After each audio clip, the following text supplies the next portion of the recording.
Hey there, friends. I hope that you enjoy this episode of the Remembering and Reenchanting podcast as much as I enjoyed making it. I want to take a moment here at the beginning to extend a special offer, an invitation to you, our dear listeners, to join the Remembering course. Our next start date is going to be in middle of March. This is a powerful, deeply moving, and for many people, transformational experience into the heart of colonization, climate change, family histories, ancestors, and so many other critical intersecting pieces. Just visit our website, Sequoia Samanvaya. All the information is in the link below.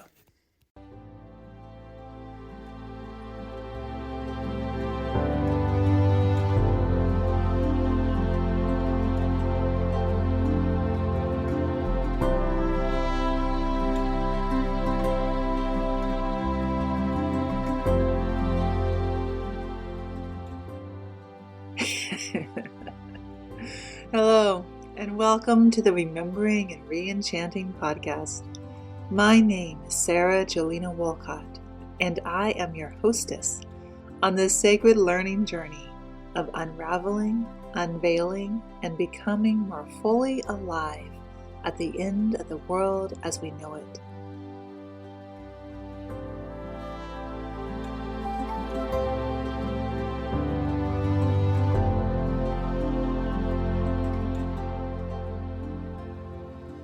In this podcast, we offer up to you, dear listener, 3 forms of episodes to support your journey of remembering and reenchanting.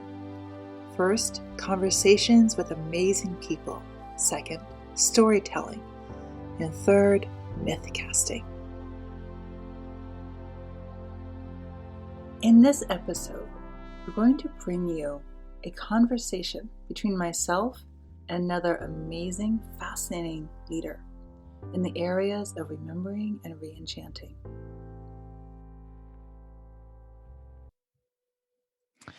Hello, my name is Sarah Jolena Wolcott, and you are listening to the Remembering and Reenchanting podcast.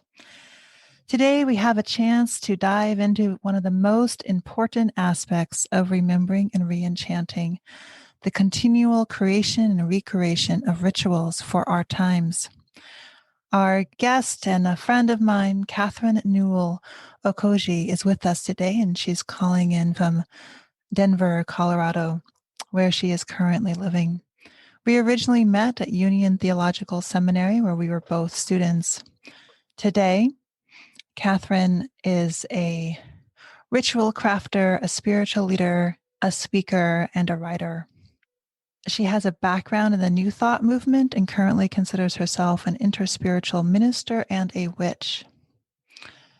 We're just going to dive straight into our conversation today. And there's actually a lot of places where we could start, as there always are. There's always multiple origin points.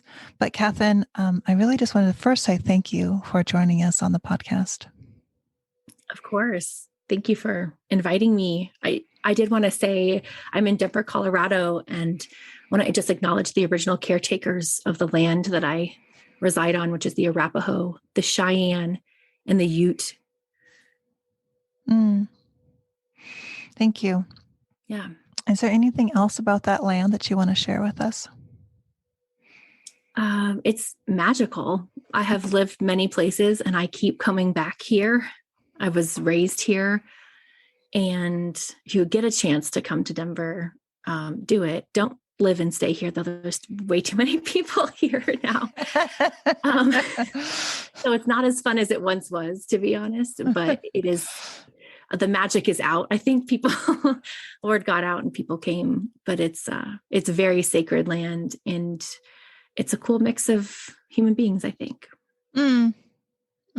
Yeah, I remember visiting you there a couple of years ago, and we did a full moon ritual, and a really wonderful collection of people showed up for that.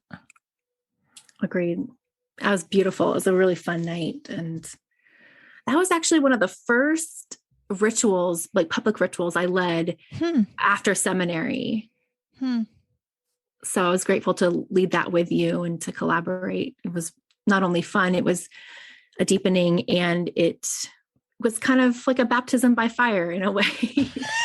I was like, do you really want to do this? Are you really meant for this work?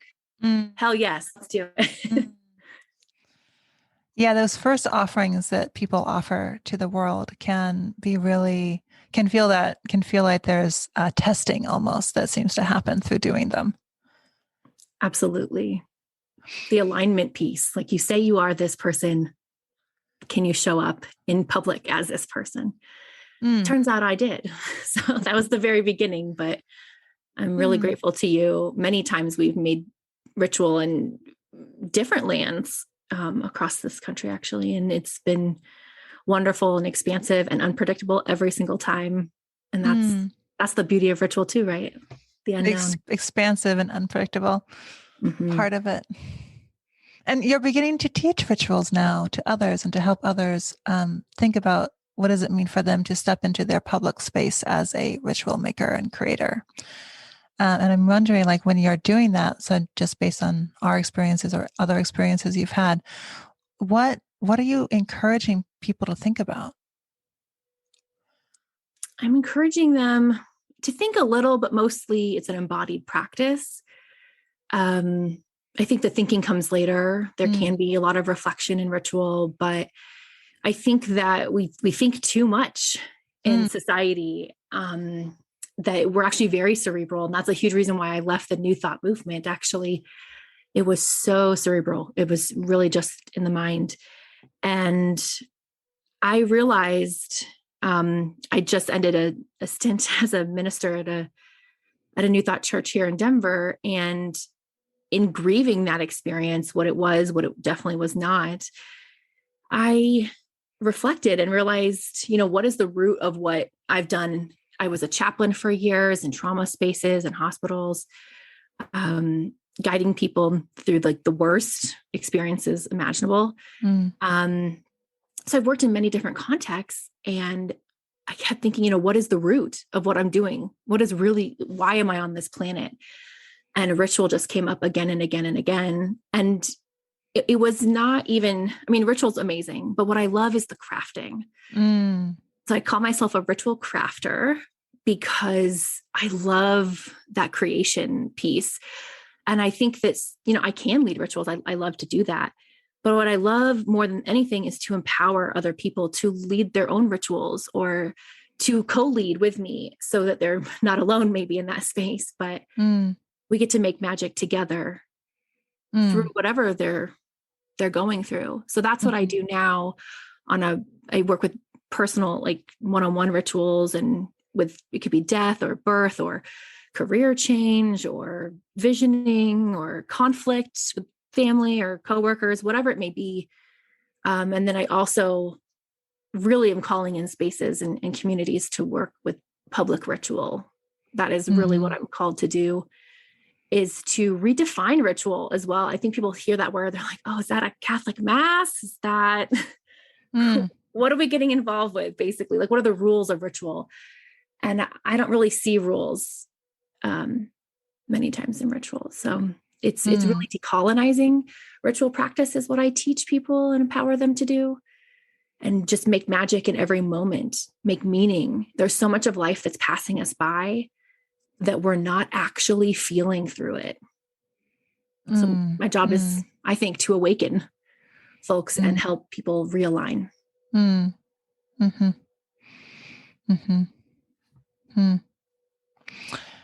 said like 10 things there that I think that we could go further into. So, and I could imagine people having questions about many things you just said, but let's actually start at what you were saying at the beginning. Tell us a little bit about where you come from. What is this New Thought movement? And like, how do you explain it to people?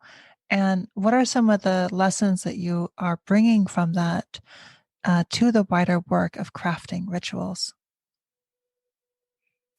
I love this question. I think that people, And let's assume that like no one let's do this for someone who has never heard of the New Never. Thought movement before. Totally. And I think most people actually have heard of it. They just don't know they've heard of it.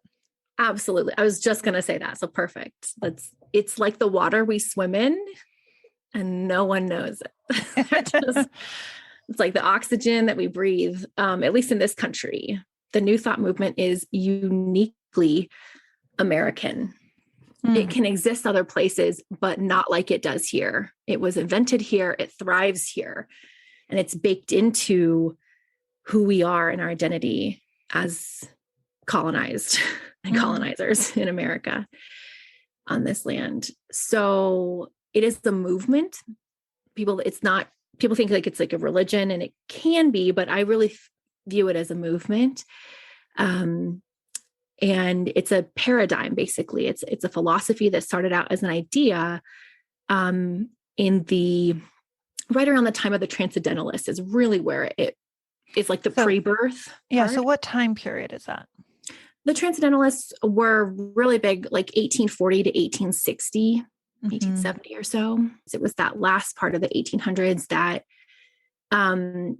people were getting much more educated. People were going to school and they had a lot of questions. They weren't just tilling the land anymore. We were creating machines for us to have a little bit more free time, a little bit more time to read around the fire and chat and really question like why we're here on this planet, and to engage with nature differently. I mean, that was what Emerson and mostly like Thoreau really honed in around Walden Pond. So that's where it really started. And where it took off was around 1880, 1890 in Boston. And if you know where the Transcendentalist movement, it's from Concord, Massachusetts, which is like a 40-minute drive from Boston. So in Boston, the very first branch started, which was Christian Science by Mary Baker Eddy. And two things were interesting about this. Firstly, this is a uniquely feminine movement. There are men involved for sure. Never before had a religion or philosophy in the wider world that we knew, the colonized world, I guess. I'm sure there's many iterations around the world, but up until this point, this was the first woman that had ever birthed a movement in this way. And it started, many of these people studied with many healers, including Emma Curtis Hopkins. She's really like the grandmother of the movement. And long story short, think about that time. People were really busy, like trying to come to cities for the first time. Cities were coming up. They had all these jobs. And what I learned especially about this time period is medicine was really not up to par at that time. So people were thinking about healing, talking about it. They were experimenting a lot with how to heal bodies and minds and all these things. But the medical community was not where it is today at all. It was far beyond or behind. So this movement really started with the idea that your thought can change your reality. And it was birthed out of a lot of mostly sick people. So Mary Baker Eddy was one of those people that was very, very sick and started listening to other people and learning, my thought, I can think my way out of this illness. The doctors aren't really giving me anything, they don't have anything that really works at that time. You didn't know who to trust. So you trust yourself, you lean on yourself. And that's why it's uniquely American as well, because it's individualistic. It personalizes God. It brings it into your body. It puts God on the same level as a human. God is still all powerful, but the New Thought movement uses language as if God was a part of you and every single cell in your body, vibrating at the frequency of health and alignment. So that is the birth of it. And the very quick history is that it moves across the nation, and there's 4 branches. So Christian Science started in Boston, the Unity Church, many people know them. They started in Missouri. Divine Science started in Denver, Colorado. That is, I was located at a church here, the birthplace of Divine Science here. And then Religious Science, which is now called the Centers for Spiritual Living, they started in California. So as it moved across the country, every 10 years or so, a new thread would pop up. They're very similar with some differences. Sure. And as they moved across, they started out very Jesus and Bible centric and trying to access like the power and like the mind of Jesus in the very beginning with Christian Science. And then by the time you get to the West Coast, it's very interfaith, very interspiritual, very like whatever works, but it's all about the mind and the thought changes reality. So Mary Baker Eddy, she died in 1910, and I'm just wondering, as you're describing that, I'm also not like, to what extent do you think that this, because as you say, it was originally focused on health and the idea that your mind can heal your body. To what extent do you think that influenced people like Napoleon Hill in the Think and Grow Rich book that he wrote, which was so influential, in which one aspect of that is thinking about the power of your thoughts for attracting wealth? It's exactly connected. I actually took a class at Union with Dr. Daisy Machado all about this thing called prosperity gospel. They're very, very linked. What happened with prosperity gospel, though, is that it went from Christianity into the New Thought movement, and then when people tried to bring it back into Christianity, then you get even more complicated and problematic. So prosperity gospels is really problematic. But can you just like summarize? I mean, I know what you're referring to, and many listeners probably do, but can you kind of like summarize what we mean when we say prosperity gospel?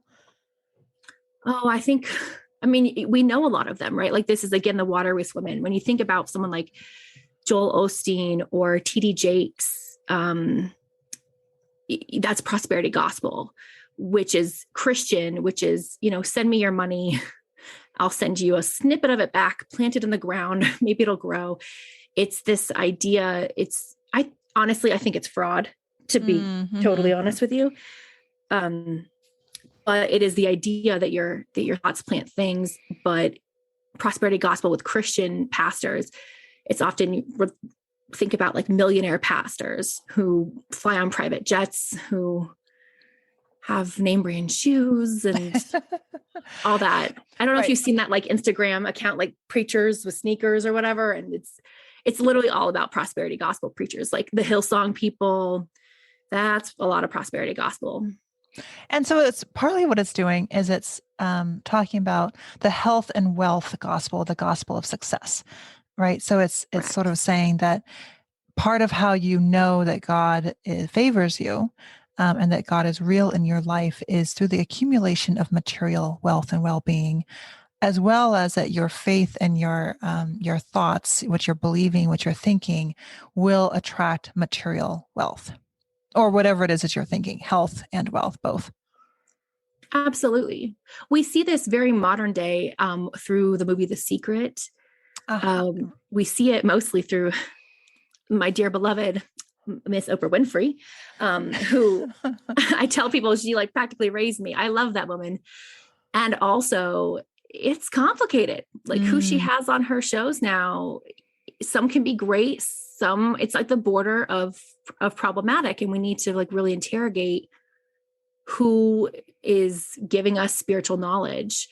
That was a huge issue that I had in the New Thought movement. A lot of people don't. They just feel good. They want to feel good. This is it very much opposes, decolonization. It very much opposes honoring and like owning our white privilege, owning what has been done to the Native people of this land, owning that all this wealth that we're talking about is off the backs of the enslaved. It's not real. Like, so there's a lot of it that's really problematic that I'm a manifester. I use it all the time, every day to manifest, money, anything, whatever I want, but it's not about what I want in my paradigm. It's about alignment, and it's about the betterment of society. And that is where often New Thought diverges. It becomes very internal, very about you and what you want, and not about we and the community and the country and your neighbor. It's like, look what I did for myself in my house. Look at my car. And I love what you brought up earlier, because that is really what drove me away many times, and especially in seminary from the New Thought movement, was it was so controlling, this idea that if I wasn't manifesting at a certain level in a certain way, if I had even a negative thought at all, it was paralyzing. I was like, there are many moments in my life I couldn't think straight because I didn't want to harm the life I really wanted. And I wasn't at all embodying who I was in the moment. I wasn't connected to my body, my soul, my emotions. I was denying them. And my training in chaplaincy and trauma really taught me how unhealthy that is. And not only are you denying your emotions, then you're judging yourself for having these emotions or thoughts that are different. And so then it just makes people feel more poor instead of rich, and more lonely instead of connected, and more like it's on them. Like, what did they do? What thought in my mind created this really crappy reality?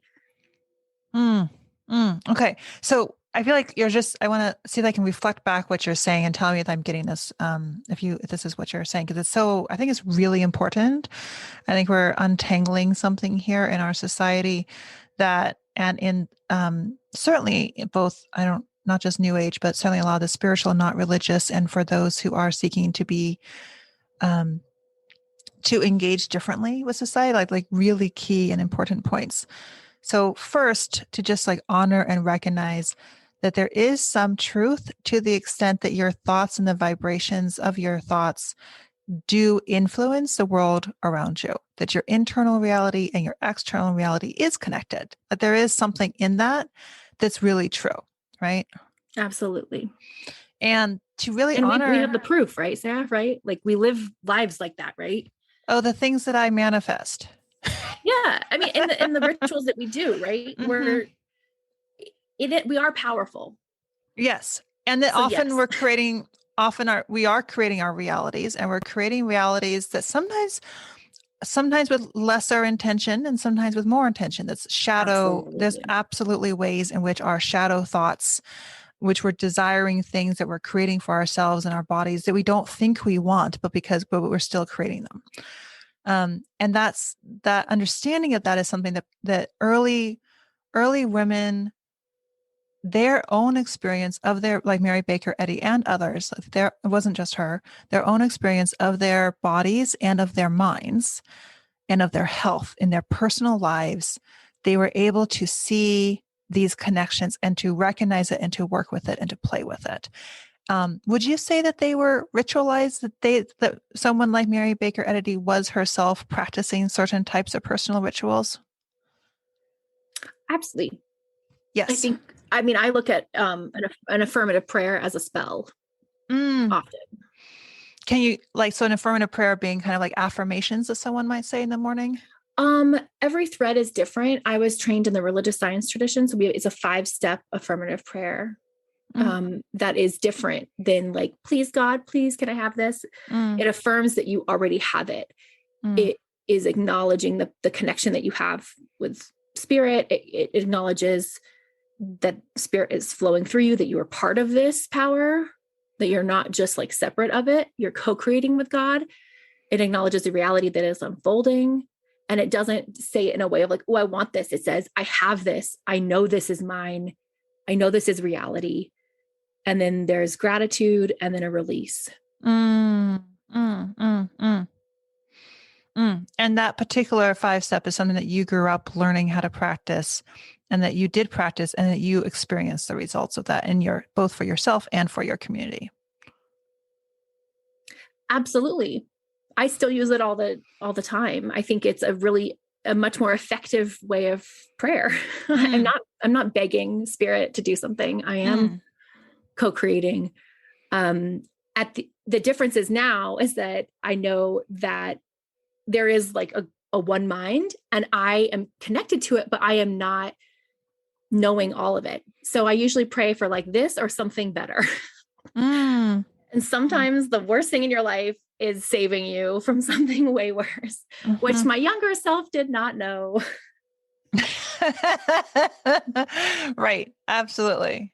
Absolutely. Yeah. Yeah. Yeah. No, I mean, I think both of us have so many stories around experiences where you later find out, like, actually that thing you thought was not so great was the absolute best thing that possibly could have happened to you. Absolutely. And I Right. think that Mary Baker Eddy and the women who started these movements thought that. I mean, these were women who were not even getting the right to vote yet. They wanted to feel powerful. So heck yes, pray, like feel the Mm, surge of spirit through your body. mm, They were, I think, tapping into a level of witchcraft, but mm. they did not want to get burned at the stake at all. They didn't, right. They were using a different set of language, and Yes. they were working with the Bible. They were working with the Christian tradition. Yes, it protected them, right? Mm. And it gave them language, I would imagine too. Like it helped them, Absolutely. like kind of gave them some conceptual metaphysical frameworks through which their prayers could operate.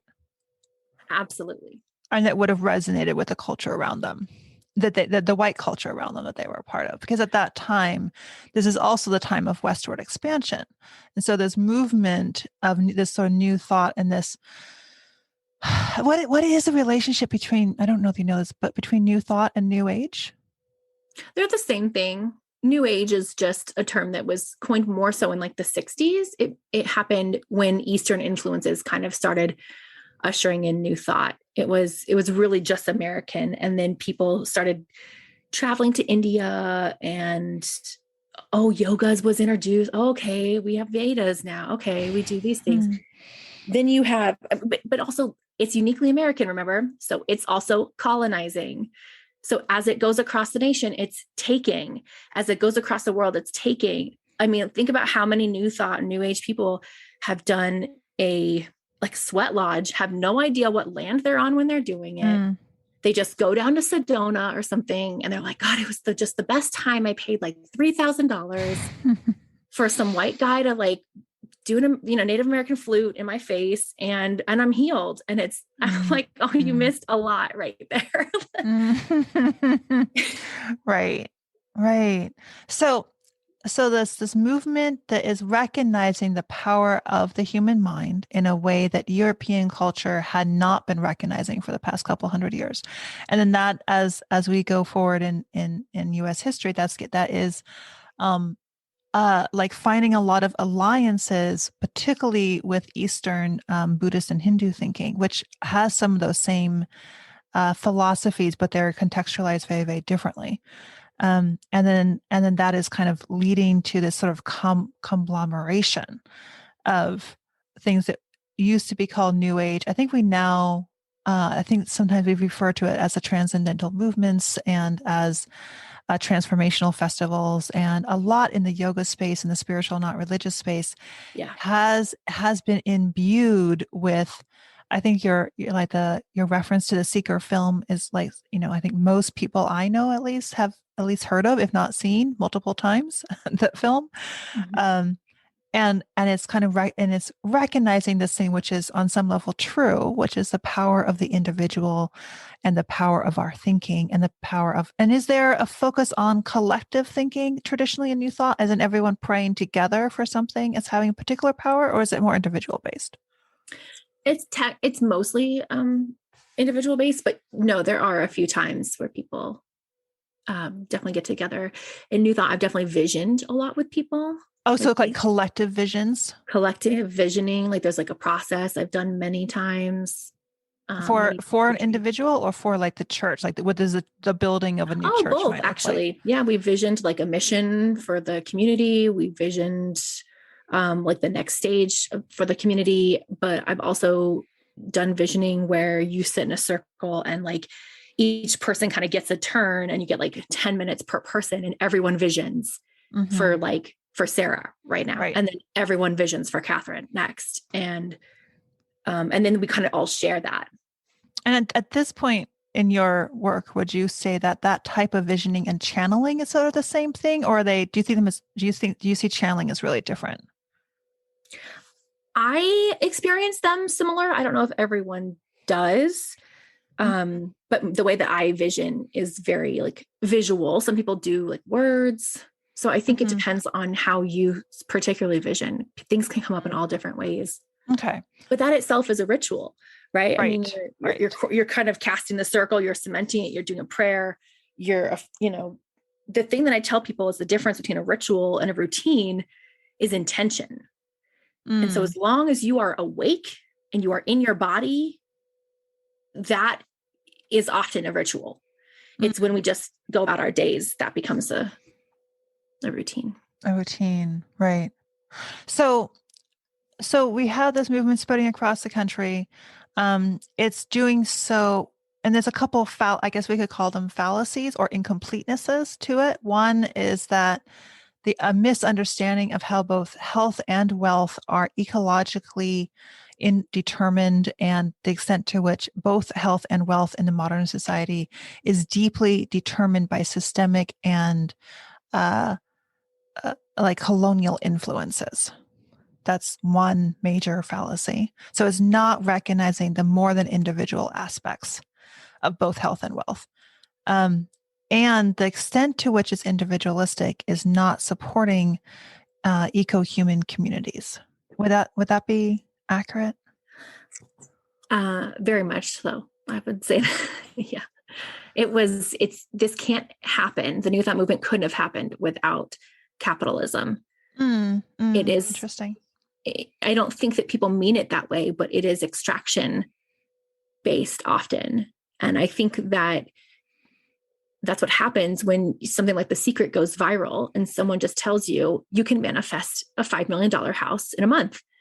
And people go, oh my God, this is my ticket out. This is my ticket to happiness. And that has been why I go back to ritual every single time, and why I've studied and participated in rituals with almost every kind of faith community I can think of on the planet, in different locations and different continents, because it's the embodiment practice and it's the community practice that always rooted me. The manifestation piece was a byproduct of that. And I don't think that is part of the New Thought movement. It was about you getting what you wanted instead of we feeling aligned. And if the earth came in between that, too bad. Right. I'm sure there's tons of people who are working in oil and gas right now who practice some form of New Thought. Right. They're working on visioning and manifesting. And also, then I also hear like what people think you should vision and manifest for yourself, i.e.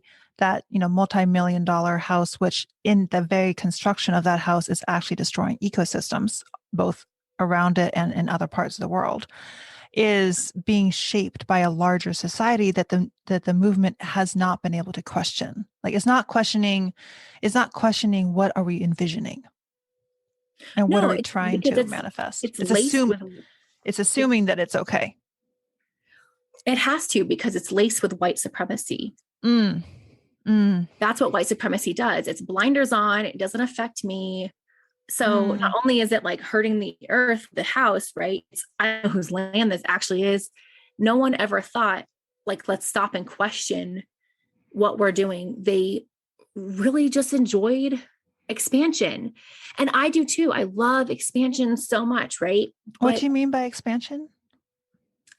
Just a paradigm, like an expansive paradigm. People say that, growth mindset. But that's what capitalism is. It's just like you're taking capitalism and putting it in a spiritual principle.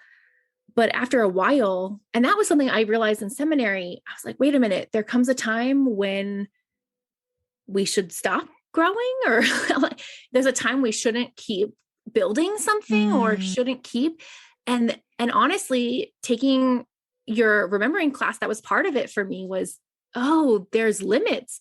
We have this one planet and this is our home. And it was a long time of my life thinking always more, like there'll always be more. There's an abundance. This is the abundance mindset of like, of course there's always more. And realizing it's okay if there isn't. And that was revolutionary for me, a kid growing up. I'm the 4th generation member of this movement. So my great grandmother started it in our family and it's been passed down. So to question it, to leave it, to be a minister, but not a New Thought minister is like mind blown for a lot of people. Right. Yeah. Yeah. but I love the earth too much. And I love mm, indigenous wisdom too much. And that's why witchcraft is like this beautiful in between for me, because I got in touch with my real ancestors and didn't need to harm this continent anymore. I didn't need to consume rituals in a way and take from the native populations here. I realized, oh, I'm Celtic. I have my people. And once I realized where I came from, I wasn't just like a lost white girl on this continent who has real no identity. I had an identity. I had a place. I had an origin. And doing that work and the remembering course really changed a lot for me in so many ways, including honoring even the Christian part long before New Thought. Because for a long time, I'm like, oh, I'm not Christian. So I didn't do all that harmful stuff. My people didn't do that. I thought I was like opt out. I opted out. You know, my ancestors were so much better. What a joke. So I got to get in touch with that too through your courses and realizing, like, you know, reading Starhawk and understanding the history of witchcraft and realizing before modern medicine, before these doctors came along, it was the wise woman in the village. And once it just all clicked for me, I was like, oh, this doesn't have to be an either or. It can be all the things. And I don't have to extract from other people's traditions. Once I figured out my own, I could honor it. And how have your visions, I'm so curious, like, as you've found a more centered place, like, how have your visions changed? How's your desire changed? Oh, immensely. I'm living a life right now that I kind of wanted, but probably didn't know was possible. I was single for a long time. I moved around a lot. I really was, especially most of my 20s and before, I was so trained to focus on success, to focus on the biggest impact. You know, my ego needs to be happy for all these things, you know, to be in alignment. And getting in touch with the land, getting in touch with very simple rituals, just the elements, the seasons. I love the seasons. Like right now, the leaves, I can't tell you, I just don't know what happened in my life before I practiced these things. I wasn't aware of the every day, every moment magic that I am now. So things are very different. I have a beautiful kid. I have a beautiful spouse. I'm happier with simple things. I'm happier with like a really good meal. I don't need to go to fancy restaurants. I don't need to, like, the worth of something isn't how much I paid for it or how much I got a deal for it, which is what I was often raised to think. I love the moments with my friends. I love the moments just walking my dog. And that's something I didn't think would make me happy. So I'm still honestly interrogating that part of me. There are still moments that I'm like kind of almost borderline grossed out at how much I love being a mother. Like, what? This Really? is it? Yeah, but it's so good. Because like motherhood. Because it's so simple, or because it's not what you thought you wanted? Yes, and yes, and. I did not. I mean, I always thought I'd be a mom, but I was like, okay, yeah, but my real impact is going to be all these other things. And I'm realizing, oh, if I do a really great job at raising a phenomenal human, like that will be enough. If I'm a good person to my personal community, that's enough. I never had that before. I thought it had to go viral for it to matter. I was raised to believe that if you don't have a New York Times bestseller, who the hell are you? Right. And So that expansiveness, like, that kind of like expansiveness of like that, which in some ways is so powerful. And so, as you say, not just seductive, but has a lot of really kind of authentically beautiful parts to it, which is taking you out of whatever rut you might be in and saying there is more for you in this life that's possible. You don't have to get stuck in whatever it is that you've been told has to be your fate. But like that can really backfire and take you away from your own desire and from the beauty of everyday living. Big time. But the sheer wonder of ordinariness. I feel like that is something that like to be able to uh just love and the experience of washing the dishes every day, like to be able to recognize the magic in sweeping, to be able to recognize the power of um, caring for our little tiny plots of gardens, no matter where they be, and the revolutionary acts of resting. Like we like so much of the graciousness of life can be so small, so called small, Mm-hmm. and That's yet the therein is lesson. so much power. Oh, big time. But that's what I learned from nature. Mm, And that's mm, why people now are like, oh, why did you leave? Why did you all these things? Um, because I know that this planet is way more amazing than anything that my mind could dream up. And I actually have deeper visions and more expansiveness just by, sitting under a tree. mm, And it mm, is, like you said, resting is a luxury. mm, And the pandemic helped us all figure that out, that we were all mm. working way too hard and traveling way too much. And so sitting, just having a cup of coffee with my husband is just Mm. magic. I don't need to prove anything to a tree. I don't, a flower is not worried about what I'm wearing or how much I weigh. Right. Right. Yeah. It's nature is like this breath of fresh air and the biggest Literally. literally. I know.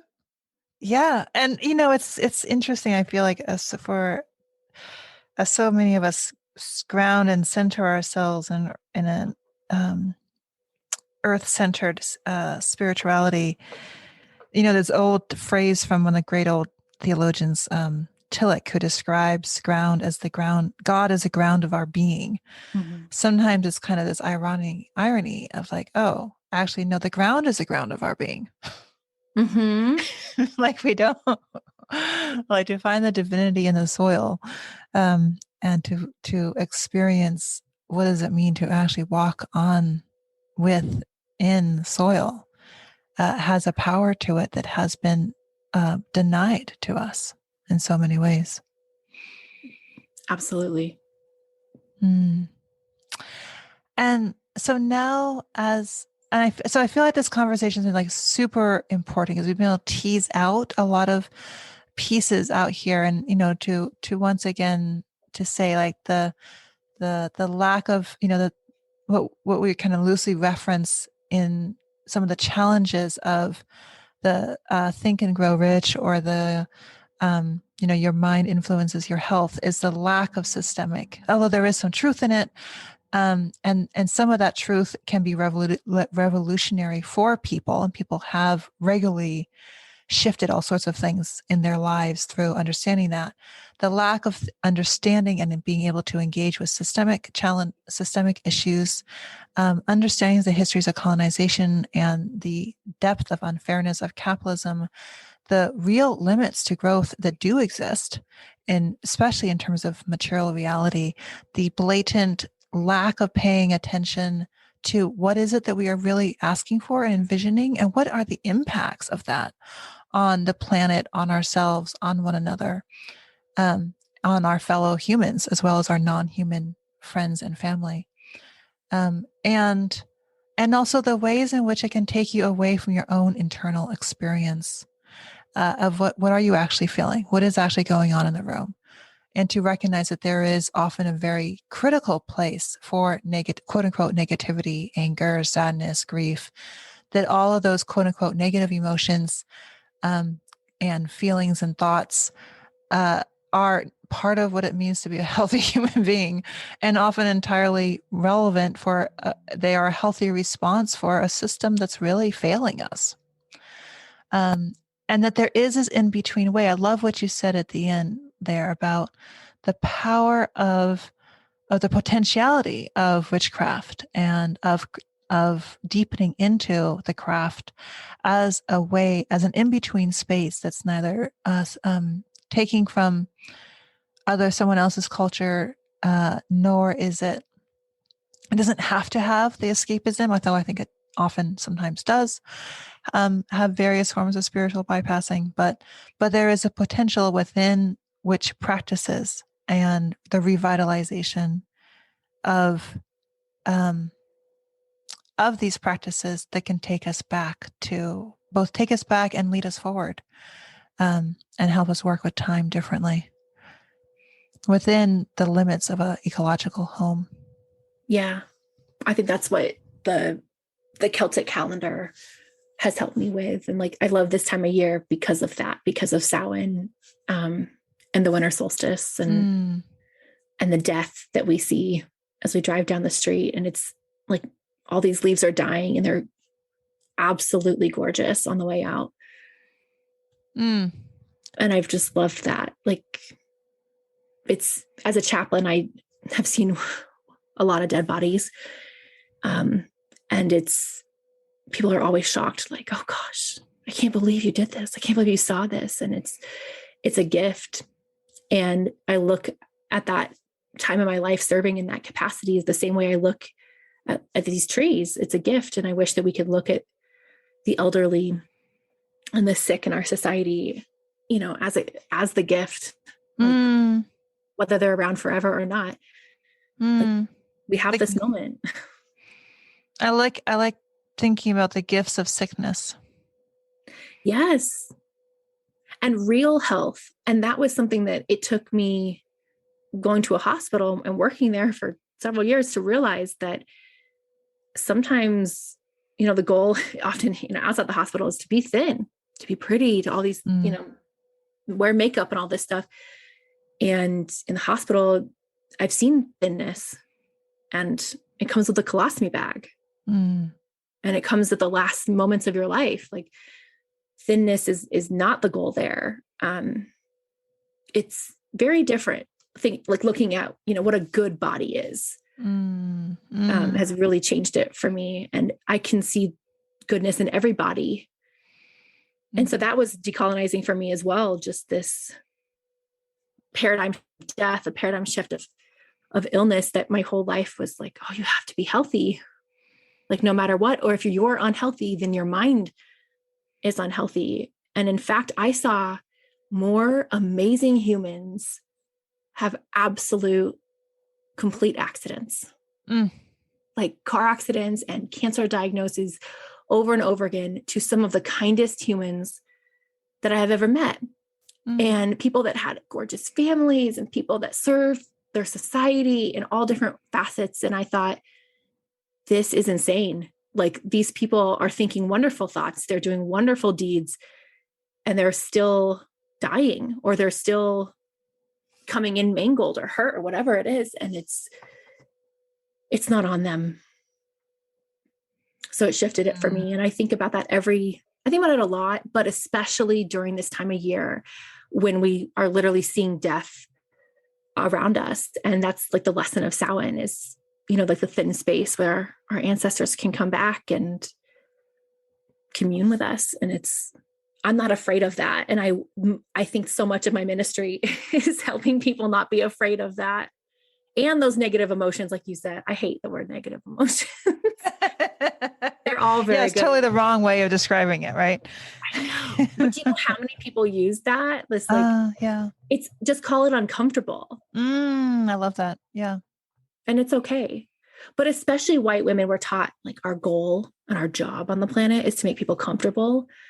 So if we're angry, that is like the worst.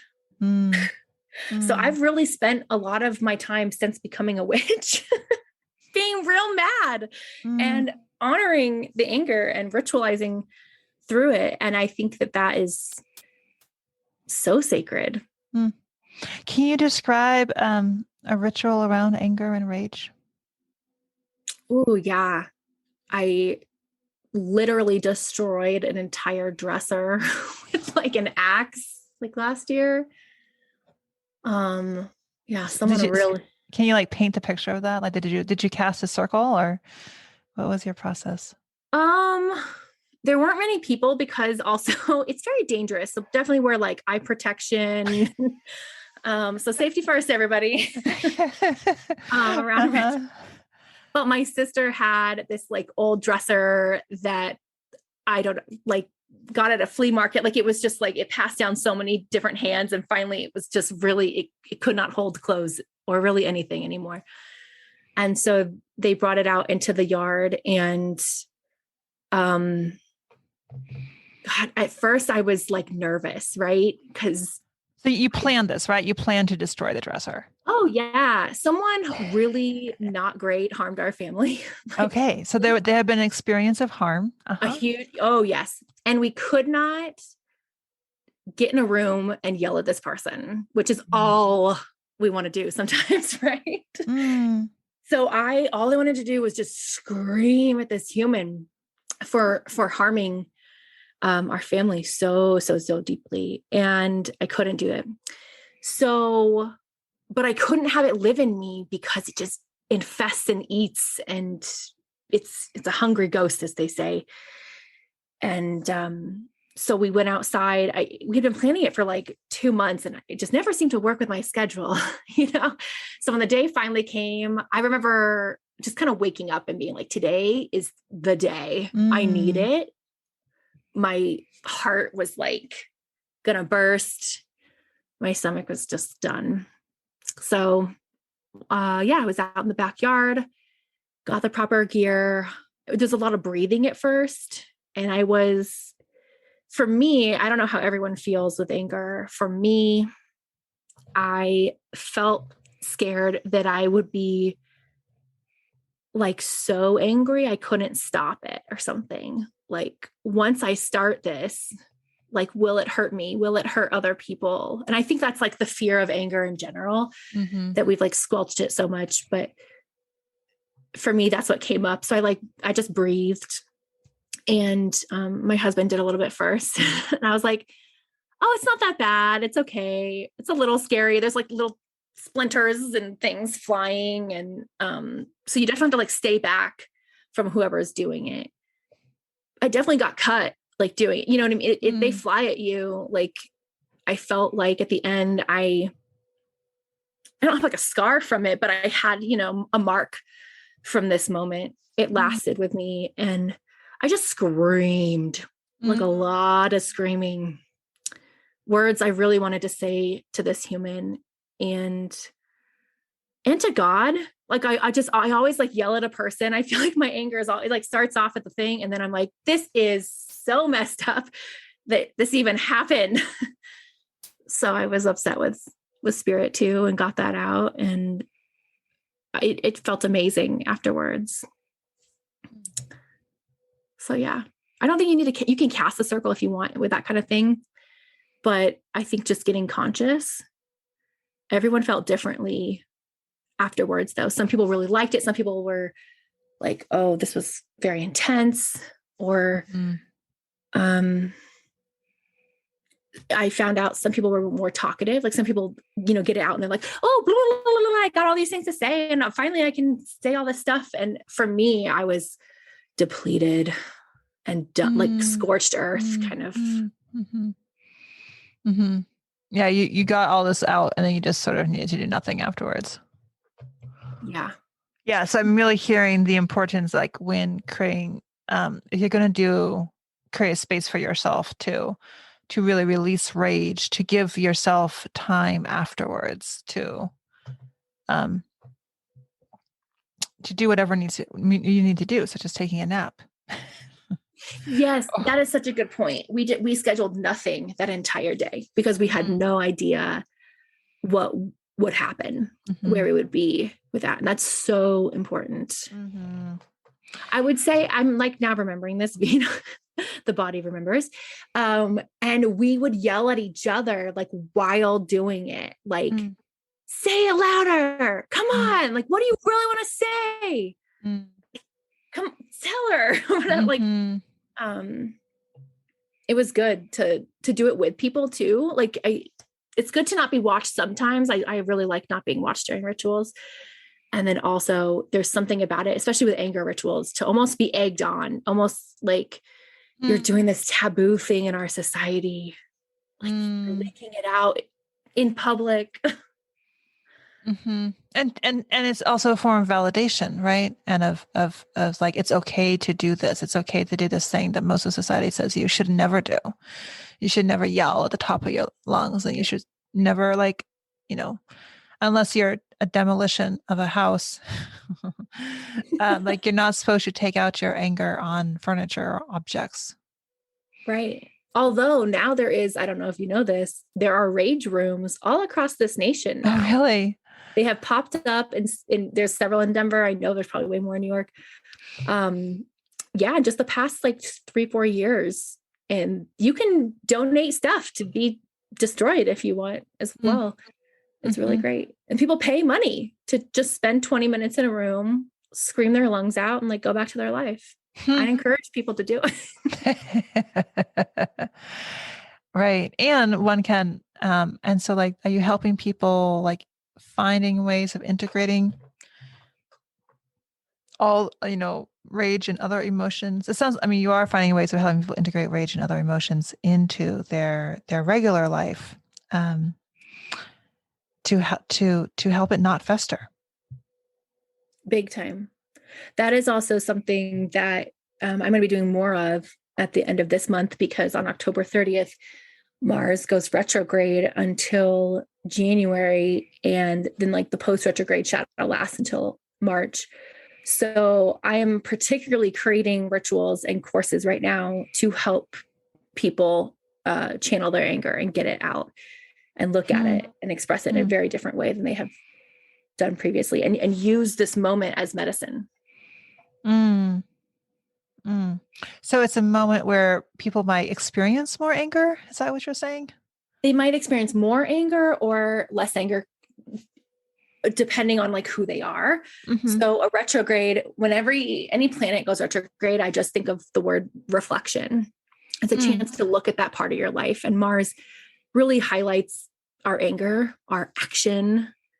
So depending on like what sign you have in your Mars, like that determines some stuff, but mainly it's a chance for us all to look at how we handle anger and getting things done, like the fuel in our lives, like the fiery part of ourselves.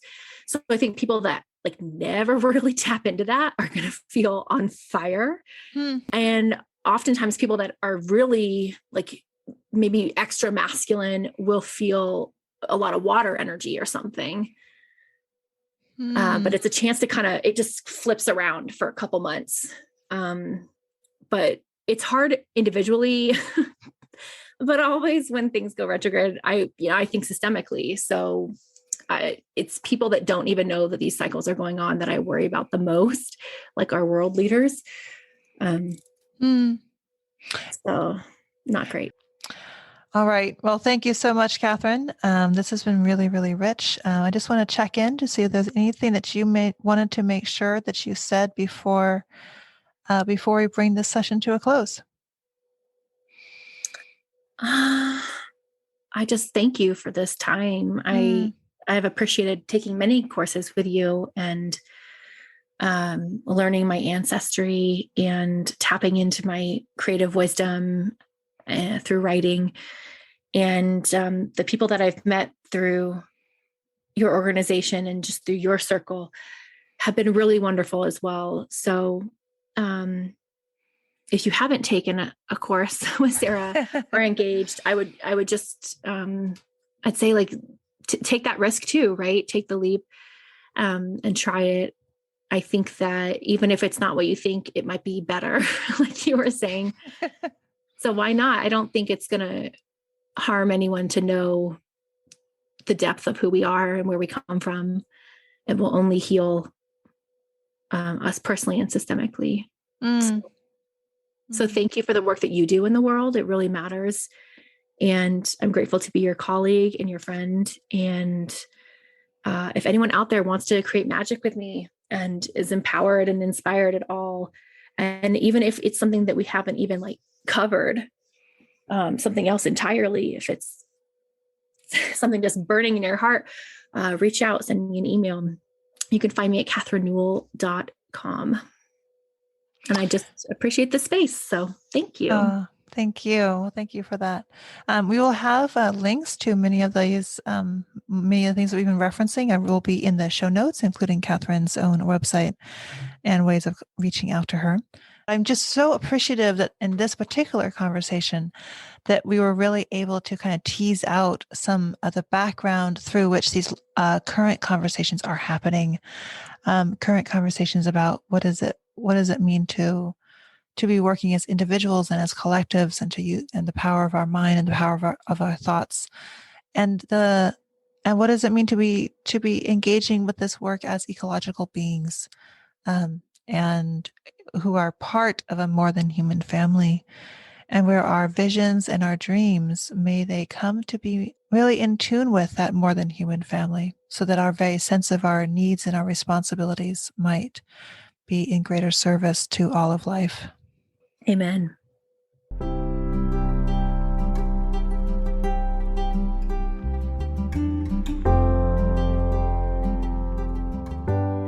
Thank you so much for listening to the Remembering and Re-enchanting podcast. If you are enjoying what you are hearing, please subscribe, share, and leave us a review. I am always happy to hear from you, dear listener, to continue finding ways to connect the disconnected and go deeper on your own journey of remembering and re-enchanting with your communities, your organizations, and your families. I invite you to check out our courses and other community offerings via the Sequoia Summit Via website. You can also follow us on Instagram, Facebook, and LinkedIn, though I must admit I spend much more time working with really amazing people than crafting social media. If you want to work with me one-on-one or bring me to speak at your organization or family office, you can find out more at sarahjelena.com.